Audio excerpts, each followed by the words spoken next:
হাবিব আজকে বন্ধু বন্ধুর কাছে চিরদিনের জন্য চলে আসবে। খুশির বন্যা চলতেছে, অনুমতি দেন না।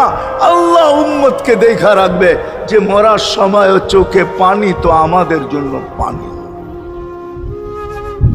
চলেন শেষটা শুনায়া দিয়া শেষ করতেছি। লম্বা হাদিস আমি শর্ট করতেছি, তাহকিক উলামা ইকরাম করে নিয়েন, আমি শুনায়া দিয়া যেতেছি আপনাদেরকে।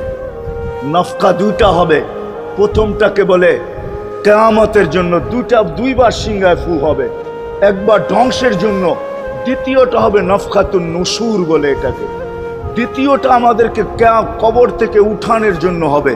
কিন্তু সব মারা যাবে, আল্লাহ চারজনকে পয়দা করবেন কুদরত দিয়া। জিবরিল, মিকাইল, ইসরাফিল, মালাকুল মউত, চারজনকে পয়দা করবেন। জিবরিল আলাইহিস সালাম কাঁদতে থাকবে, তিনজন জিজ্ঞাসা করবে কাঁদো কেন? এখনই ইসরাফিলকে সিংহায় ফু দেওয়ার হুকুম হবে নফকাতুন নুশুরের জন্য। আমাকে হুকুম হবে বন্ধুকে নিয়ে আসো মাকামে মাহমুদে। আমি মৃত্যুর পরেই ভুলে গেছি ওনার কবর কোথায়।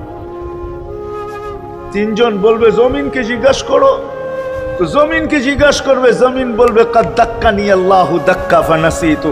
প্রথম সিংহায় ফুতে